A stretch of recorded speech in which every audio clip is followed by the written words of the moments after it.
Hi అండి, అందరికీ నమస్కారం అండి. Welcome back to latest updates. AP రాష్ట్ర వ్యాప్తంగా మహిళలందరికీ కూడా అదిరిపోయే భారీ శుభవార్తతో వచ్చేసిందండి. ఏపీ రాష్ట్ర వ్యాప్తంగా మహిళలందరికీ కూడా ఆడబిడ్డ నిధి పథకం ద్వారా డబ్బుల్ని జమ చేస్తామని చెప్పేసి, ఈ పథకాన్ని త్వరలోనే ప్రారంభిస్తామని చెప్పేసి ఏపీ ప్రభుత్వం నిర్ణయం తీసుకుందనమాట. అర్హత ఉన్నటువంటి ప్రతి మహిళకి కూడా రాష్ట్ర వ్యాప్తంగా ఎవరైతే 18 ఏళ్ళు దాటి 59 సంవత్సరాల లోపు వయసు ఉన్న మహిళలు ఉన్నారో వారందరికీ కూడా ఈ పథకం అనేది వర్తిస్తుందండి. రాష్ట్ర వ్యాప్తంగా మహిళలు ఎదురు చూస్తున్నారు ఇప్పటికే. ఇక సీఎం చంద్రబాబు నాయుడు కూడా ఈ నిధుల కొరత వల్ల ఈ పథకాన్ని అయితే ఇప్పటివరకు కూడా ప్రారంభించలేదు. హాయ్ అండి, అందరికీ నమస్కారం అండి. Welcome back to latest updates. AP రాష్ట్ర వ్యాప్తంగా మహిళలందరికీ కూడా భారీ శుభవార్త అయితే వచ్చేసిందనమాట. ఆడబిడ్డ నిధి పథకాన్ని ప్రారంభిస్తామని చెప్పేసి ఏపీలో ఒక అప్డేట్ రావడం అయితే జరిగిందండి. ఆంధ్రప్రదేశ్ రాష్ట్ర వ్యాప్తంగా ఎవరైతే మరి మనకు మహిళలు ఉన్నారో వారందరికీ కూడా 18,000 రూపాయలు ఖాతాలోకి జమ చేసేందుకు ఏపీలో కూటమి ప్రభుత్వం నిర్ణయం తీసుకుంది. ఈ పథకానికి సంబంధించి తాజాగా ఒక అప్డేట్ రిలీజ్ చేయడం జరిగిందండి. ఇప్పటి వరకు కూడా ఈ యొక్క పథకం కోసం రాష్ట్ర వ్యాప్తంగా ఉన్నటువంటి మహిళలందరూ కూడా ఎంతగానో ఎదురు చూస్తున్నారు. ఇక సీఎం చంద్రబాబు నాయుడు గారు కూడా నిధుల కొరత వల్ల ఈ పథకాన్ని అయితే ఇప్పటి వరకు ప్రారంభించలేదని చెప్పేసి, తాజాగా ఈ పథకాన్ని ప్రారంభించేందుకు అన్ని రకాల ఏర్పాట్లు చేస్తున్నానని చెప్పేసి మనకు ప్రభుత్వం ఒక అప్డేట్ అయితే తీసుకొచ్చిందండి. మరి రాష్ట్ర వ్యాప్తంగా ఈ యొక్క అన్నదాత సుఖీభవ పీఎం కిసాన్కి సంబంధించి అలాగే మిగిలినటువంటి అన్ని పథకాల ద్వారా ఏ విధంగా అయితే లబ్ధిని చేకూరుస్తూ వస్తున్నారో అదేవిధంగా మహిళలకు యొక్క ఆడబిడ్డ నిధి పథకం ద్వారా లబ్ధిని అందించాలని చెప్పేసి ప్రభుత్వం నిర్ణయం తీసుకోవడం జరిగింది. రాష్ట్ర ప్రభుత్వం మరి ఈ యొక్క పథకం ద్వారా రాష్ట్ర వ్యాప్తంగా ఉన్న మహిళలందరికీ కూడా ప్రభుత్వం ఆడబిడ్డ నిధి అనే పథకం ద్వారా నెల 1,500 రూపాయలు చొప్పున సంవత్సరానికి 18,000 రూపాయలు ఇస్తామని చెప్పేసి మనకి హామీ ఇవ్వడం అయితే జరిగింది. మరి చంద్రబాబు నాయుడు ఇచ్చినటువంటి హామీ ప్రకారం ఇక్కడ ఈ పథకాన్ని ప్రారంభించాలని చెప్పేసి ప్రభుత్వం అయితే నిర్ణయం తీసుకోబోతుందండి.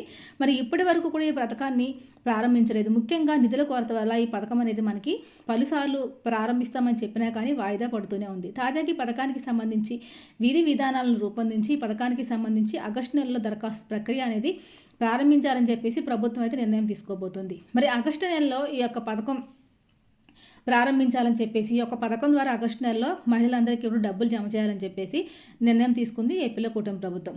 ప్రతి ఒక్కరు కూడా ఈ పథకం ద్వారా లబ్ధి పొందాలి అంటే కనుక ఖచ్చితంగా కొన్ని అప్డేట్స్ చేసుకుని ఉండాలండి. అదేవిధంగా మీరు కొన్ని రకాల ప్రూఫ్స్ కూడా కలిగి ఉండాలి. ఇక్కడ రాష్ట్ర వ్యాప్తంగా ఉన్నటువంటి ప్రతి మహిళ కూడా ఈ యొక్క పథకం ద్వారా లబ్ధి పొందాలి అంటే కనుక మరి కొన్ని రకాల ప్రూఫ్స్ను కూడా మీరు సిద్ధం చేసుకుని ఉంచుకోవాలన్నమాట. ఏ విధంగా అయితే అన్నదాత సుఖీభావ పథకం ద్వారా రైతులందరికీ మేలు చేకూరిందో అదేవిధంగా తల్లి వందన పథకం ద్వారా మహిళలకి అదే విద్యార్థులందరికీ కూడా ఏ విధంగా అయితే ప్రభుత్వం లబ్ధి చేకూర్చిందో అదేవిధంగా ఆడబిడ్డ నిధి పథకం ద్వారా కూడా డబ్బులు అనేవి మహిళల ఖాతాల్లోకి వేయబోతోందండి. ఈ పథకానికి సంబంధించి దరఖాస్తు ప్రక్రియని త్వరలోనే ప్రారంభించాలని చెప్పేసి నిర్ణయం తీసుకోవడం అయితే జరిగిందనమాట. మరి ఇంట్లో ఎంతమందికి ఈ యొక్క పథకం అనేది ఇస్తారంటే ఒక రేషన్ కార్డులో ఎంతమంది మహిళలకి పథకం అనేది వర్తిస్తుంది, అదేవిధంగా ఎలాంటి క్వాలిటీసు ఎలాంటి అర్హతలు ఉంటే మనకి ఈ యొక్క పథకం వస్తుంది అన్న పూర్తి సమాచారం చేసుకోవాలండి. మహిళలకి ఎంతో ప్రతిష్టాత్మకంగా మహిళలందరికీ మేలు చేసే విధంగా ఏపీ ప్రభుత్వం అయితే చాలా ప్రతిష్టాత్మకంగా ఈ యొక్క పథకం ద్వారా డబ్బులు అనేవి వేయబోతోందండి. మరి ఈ డబ్బులు మనం పొందాలి అంటే కనుక మనం ఎలాంటి అప్డేట్స్ అనేవి చేసుకోవాలన్న వివరాలన్నీ కూడా ఈరోజు వీడియోలో క్లియర్ అండ్ క్లారిటీగా తెలియజేస్తాను. చాలా చాలా ఇంపార్టెంట్ వీడియో అనమాట. వీడియోని ఎక్కడ స్కిప్ చేయకుండా ఫస్ట్ నుంచి చివరి వరకు చూడడానికి ట్రై చేయండి. అదేవిధంగా ఎవరైనా కనుక మన ఛానల్ని ఫస్ట్ టైం చూస్తూ ఉంటారో తప్పకుండా ఛానల్ సబ్స్క్రైబ్ చేసుకొని పక్కనున్న బెల్ ఐకాన్ని ఆన్లో ఉంచుకోండి. ఈ వీడియోని మీ ఫ్రెండ్స్ అండ్ ఫ్యామిలీ మెంబర్స్కి షేర్ చేయడం వల్ల తెలియని వాళ్ళు ఎవరైనా ఉంటే కనుక తెలుసుకునే అవకాశం ఉంటుందండి. చాలామంది వీడియోని చూస్తూ వెళ్ళిపోతున్నారు. అలా కాకుండా వీడియోకి ఒక చిన్న లైక్ చేయడం వల్ల ఈ వీడియో చాలామంది దగ్గరికి రీచ్ అయ్యే అవకాశం అయితే ఉంటుందన్నమాట. మరి మీకు ప్రభుత్వం నుంచి వచ్చే ప్రతి సమాచారం ప్రతి ఇన్ఫర్మేషన్ మీరు ఎప్పటికప్పుడు ఫోన్ ద్వారా తెలుసుకోవాలనుకుంటే కనుక మరి ఛానల్ని తప్పకుండా ఫాలో అవుతుండండి. మన ఛానల్లో ఎప్పటికప్పుడు మరి ఏపీ ప్రభుత్వం నుంచి వచ్చే ప్రభుత్వ పథకాల యొక్క సమాచారం అనేది ఉంటుందన్నమాట. ఇక లేట్ చేయకుండా వెళ్ళిపోదామండి. ఏపీలో కూటమి ప్రభుత్వం ఆడబిడ్డ నిధి పథకం ద్వారా ప్రతి మహిళకి కూడా 18,000 రూపాయలు అందజేస్తామని చెప్పేసి మరి ఎన్నికల హామీల్లో భాగంగా హామీ ఇవ్వడం అయితే జరిగిందనమాట. ఈ యొక్క 6 రకాల 6 ఏవైతే సంక్షేమ పథకాలు ఉన్నాయో 6 సంక్షేమ పథకాలు ఏవైతే ఉన్నాయో ఆ సంక్షేమ పథకంలో అతి ముఖ్యమైన సంక్షేమ పథకంగా ఉంది యొక్క ఆడబిడ్డ నిధి పథకం. ఈ పథకం కోసం రాష్ట్ర వ్యాప్తంగా ఉన్నటువంటి మహిళలందరూ కూడా ఎంతగానో ఎదురు చూస్తున్నారండి.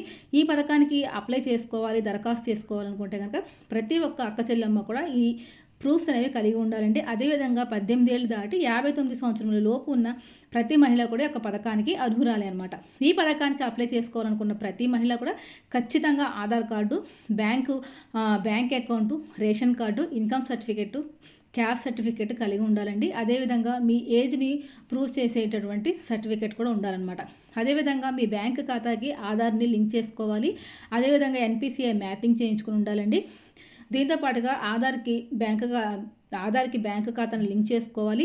దీంతో పాటుగా మీకు వాడుకలో ఉన్న ఫోన్ నెంబర్ కూడా మరి దీనికి యాడ్ చేసుకోమాట. దీంతో పాటుగా రేషన్ కార్డు లేకపోతే కనుక ప్రభుత్వం నుంచి ఎలాంటి పథకం కూడా రాదనమాట. కాబట్టి ఖచ్చితంగా రేషన్ కార్డు అనేది కలిగి ఉండాలి. ఎవరైతే ఈ యొక్క ఆడబిడ్డ నిధి పథకానికి అప్లై చేసుకోవాలని మహిళ ఉన్నారో వారు ఖచ్చితంగా ఈ యొక్క రేషన్ కార్డుకి అప్లై చేసుకోవాలండి. అదేవిధంగా ఎవరైనా కొత్తగా పెళ్ళైన మహిళ ఎవరైనా ఉంటే కనుక మరి కొత్తగా పెళ్ళైన వాళ్ళు సపరేట్గా రేషన్ కార్డు అనేది పొంది ఉండాలి. కాబట్టి మరి అలాంటి వారికి ఈ యొక్క పథకం అందుకోవడంలో కొంచెం ఇబ్బంది అయితే ఉంటుంది. కాబట్టి ఇంకా ఈ పథకాన్ని ప్రారంభించలేదు కాబట్టి ఎవరైతే కొత్తగా రేషన్ కార్డుకి అప్లై చేసుకోవాలనుకున్నారో మీరు వెంటనే అప్లై చేసుకోండి.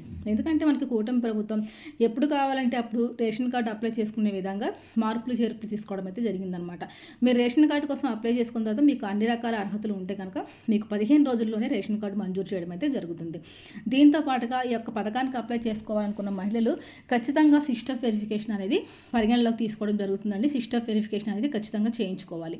దీంతో పాటుగా ఈ యొక్క మహిళ ఆంధ్రప్రదేశ్లో శాశ్వతంగా నివాసితురాలని ఉండాలండి. అంటే మీరు అడ్రస్ ప్రూఫ్ అనేది కలిగి ఉండాలన్నమాట. దీంతో పాటుగా మీరు జియో ట్యాగింగ్ చేయించుకోవాలి. అదేవిధంగా హౌస్ హోల్డింగ్ మ్యాపింగ్లో కూడా మీరు నమోదే ఉండాలి. దీంతో పాటుగా కొత్త రేషన్ కార్డులు ఎవరైతే తీసుకున్నారో వారందరూ కూడా కేవైసీ అనేది కంప్లీట్ చేసుకోవాలి. వేలిముద్రల ఆధారంగా కేవైసీ అనేది కంప్లీట్ చేసుకోవాల్సి ఉంటుందండి. దీంతో పాటుగా ఈ యొక్క పథకము ఒక రేషన్ కార్డుకి ఒక మహిళకి మాత్రమే ఇవ్వడం అయితే జరుగుతుంది. అంటే 18 ఏళ్ళు దాటిన ప్రతి మహిళకి కూడా ఈ యొక్క పథకం అనేది వర్తిస్తుందండి. మరి పెన్షన్ తీసుకునే వారికి పథకం వర్తిస్తుందా అని చెప్పి చాలామందికి డౌట్స్ ఉన్నాయన్నమాట. అంటే పెన్షన్ తీసుకునే వారికి కూడా వర్తిస్తుంది. ఎవరైతే వృద్ధాప్య పెన్షన్ తీసుకుంటున్న మహిళలు ఉన్నారో వాళ్ళకి ఎలిజిబిలిటీ ఉండదు కాబట్టి అలాంటి వారికి రాదనమాట. మిగిలిన ఒంటరి మహిళలు, వితంతు మహిళలు ఎవరైతే ఉన్నారో వారికి అయితే వచ్చే అవకాశం అయితే ఉంది. దీంతో పాటుగా అంగన్వాడీ కార్యకర్తలు, ఆశా వర్కర్లు, అదేవిధంగా డ్వాక్రా గ్రూపులకి సంబంధించి సీసీలు ఎవరైతే ఉన్నారో అలాంటి వారు గవర్నమెంట్ నుంచి జీతం తీసుకుంటున్నారు కాబట్టి మాకు వస్తుందా అని చెప్పేసి డౌట్ అయితే చాలామందికి ఉందన్నమాట.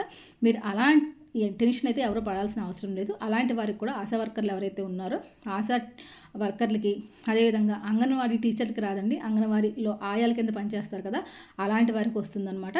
అదేవిధంగా డ్వాక్రాలకి సంబంధించి సీసీ అనేది వారికి కూడా వచ్చే అవకాశం అయితే ఉంది. కాబట్టి ఈ విషయాన్ని అయితే గమనించండి. దీంతో పాటుగా మరి మీరు 300 యూనిట్ల కన్నా కరెంటు బిల్లు ఎక్కువ వస్తే అలాంటి వారిని పథకం నుంచి తొలగించడం జరుగుతుంది. అదేవిధంగా ఈ పథకానికి అప్లై చేసుకోవాలన్న మహిళ మరి ఇన్కమ్ ట్యాక్స్ పే చేస్తూ ఉండకూడదు. మరి 4 చక్రాల వాహనం అంటే కారు అనేది మీరు కలిగి ఉండకూడదు. దీంతో పాటుగా మీ వ్యవసాయ భూమి అనేది 5 ఎకరాల కన్నా లోపు ఉండాలండి. పండే భూమి అయితే మెట్ట భూమి మాగాణి మెట్ట భూమి అయితే కనుక 10 ఎకరాల లోపు వరకు ఉండొచ్చు. దీంతో పాటుగా మీరు నివసించే ఇంటి స్థలం 1000 చదరపడి కన్నా తక్కువ ఉండాలి. అదేవిధంగా మీకు ఆదాయం చూసుకుంటే కనుక గ్రామీణ ప్రాంతాల్లో 2 లక్షలు, అదేవిధంగా పట్టణ ప్రాంతాలకు వచ్చేసరికి 3 లక్షల కన్నా మించి ఉండకూడదు అనమాట. ఇవన్నీ కూడా కనీస అర్హతలుగా నిర్ధారించింది ఆడబిడ్డ నిధి పథకానికి సంబంధించి. దీంతో పాటుగా కేవైసీ అనేది తప్పనిసరిగా కంప్లీట్ చేయాలండి. మీరు ఆధార్కి ఏ విధంగా కేవైసీ కంప్లీట్ చేస్తారో రేషన్ కార్డు కూడా కేవైసీ కంప్లీట్ చేయాల్సి ఉంటుంది. రేషన్ కార్డు కేవైసీ రేషన్ దుకాణాల వద్దకు చేయాల్సి ఉంటుంది. ఆధార్కి ఒకవేళ ఇంకా ఎవరైనా కేవైసీ కంప్లీట్ చేసుకోకుండా ఉంటే కనుక వారు మీ సేవా కేంద్రాల వద్దకు వెళ్ళి చేసుకోవాల్సి ఉంటుంది. అదేవిధంగా మీ యొక్క బ్యాంక్ ఖాతా అనేది యాక్టివ్లో ఉందో లేదో చూసుకోవాలండి. ఆ బ్యాంక్ ఖాతాకి ఎన్పిసిఐ లింకింగ్ అనేది యాక్టివ్లో ఉందా లేదా అని తెలుసుకోవాలి. ప్రభుత్వం అయితే చాలా క్లారిటీగా ఎప్పటికప్పుడు చెప్తూ ఉందండి. ఎన్పిసిఐ లింకింగ్ అనేది మీకు అయి ఉంటేనే డబ్బులు పడతాయి, లేకపోతే పడలేదని. మొన్న తల్లి కొందరం డబ్బులు రిలీజ్ చేసినప్పుడు చాలామందికి ఎన్పిసిఐ లింకింగ్ అనేది యాక్టివ్గా లేకపోవడం వల్ల అన్ని రకాల అర్హతలు ఉండి కూడా డబ్బులు అనేవి హోల్డ్లో పడిపోయాయి అనమాట. కాబట్టి ఇలాంటి ఇబ్బంది కలగకుండా ఉండాలంటే ఆడబిడ్డలందరూ కూడా వెంటనే ఈ యొక్క ఎన్పిసిఐ లింకింగ్ అనేది తప్పనిసరిగా చేయించుకొని సిద్ధంగా ఉండాలి. ఇది లేకపోతే డబ్బులు రావు కాబట్టి ఈ విషయాన్ని గమనించండి. బ్యాంక్ అకౌంట్ ఏదైనా కనుక సమస్య ఉంటే మీరు దాన్ని వెంటనే సరి చేసుకోవాలండి. బ్యాంకు ఖాతా ఉంటే బ్యాంకు ఖాతా, అదేవిధంగా పోస్ట్ ఆఫీస్ అకౌంట్ అయినా కానీ మీరు ఇచ్చుకోవచ్చు అనమాట. పోస్ట్ ఆఫీస్ అకౌంట్ కూడా ఎలాంటి ఇబ్బంది లేకుండా ఉందా లేదా అని చెప్పేసి మీరు త్వరితగతిన చెక్ చేసుకోవాల్సి ఉంటుంది. కాబట్టి ప్రతి మహిళ కూడా ఈ విధంగా అన్ని రకాల అలర్ట్గా ఉండి అన్ని రకాలుగా ఈ యొక్క అప్డేట్స్ అన్నీ చేసుకుని తప్పనిసరిగా సిద్ధంగా ఉంటే కనుక మీకు ఎలాంటి ఇబ్బంది లేకుండా డబ్బులు వచ్చేటువంటి ఛాన్స్ అయితే ఉంటుందన్నమాట. ప్రభుత్వం చాలా క్లారిటీగా చెప్పిందండి. ప్రతి మహిళకి కూడా ఈ యొక్క పథకం ద్వారా 18,000 రూపాయలు నిధులు జమ చేసేందుకు ప్రభుత్వం సిద్ధంగా ఉన్నట్టుగా చెప్తోంది. ఈ పథకానికి సంబంధించి ఇప్పటికే నిధులు అనేవి కేటాయించినట్టుగా మనకి బడ్జెట్లో తెలుస్తూ ఉంది. కాబట్టి త్వరలోనే పథకం అనేది ప్రారంభం కాబోతుందన్నమాట. కాబట్టి ఈ యొక్క పథకానికి అప్లై చేసుకోవాల్సిన ప్రతి మహిళ కూడా Aadhaar card, ration card, bank ఖాతా అకౌంటు, మంచిగా ఉండే ఫోన్ నెంబరు, అదేవిధంగా క్యాస్ట్ సర్టిఫికేట్, ఇన్కమ్ సర్టిఫికేట్ ఇవన్నీ కూడా మీరు ముందుగానే సిద్ధం చేసి పెట్టుకోండి. వీటితో పాటుగా 2 పాస్పోర్ట్ సైజ్ ఫొటోస్ కూడా మీరు తప్పనిసరిగా ఇవన్నీ సిద్ధం చేసి ఉంచుకోవటం వల్ల మీకు ఎలాంటి ఇబ్బంది లేకుండా ఈ యొక్క తల్లి కొందన పథకానికి సంబంధించిన డబ్బులు త్వరలోనే పడతాయి. ఎందుకంటే మనకి ఈ పథకాన్ని ఆగస్టు 15 నుంచి ప్రారంభించాలన్న ఆలోచనలో కూడా ప్రభుత్వం ఉన్నట్టుగా తెలుస్తోందండి. సూపర్ 6 పథకాల్లో ఆల్మోస్ట్ అన్ని పథకాలు అమలైపోయాయి, ఒక్క ఆడబిడ్డ నిధి పథకం తప్ప. ఈ పథకాన్ని కూడా ప్రారంభించేస్తే ప్రభుత్వం ఇచ్చిన హామీలన్నీ కూడా పూర్తి చేసుకున్నట్టు అనమాట. కాబట్టి తప్పనిసరిగా ఒక పథకం ద్వారా డబ్బులు అనే మహిళల ఖాతాల్లోకి వస్తాయి. ఎవరు ఎలాంటి టెన్షన్ పడకండి. తాజా సమాచారం ఏపీ మహిళలకి మరి ఆడబిడ్డ నిధి పథకానికి వచ్చినటువంటి తాజా సమాచారం ఇదనమాట. మరొక మంచితో మళ్ళీ కలుసుకుందాం. మరి తప్పకుండా ఛానల్ సబ్స్క్రైబ్ చేసుకుని ఫాలో అవుతుండండి. Thank you friends, thank you for watching.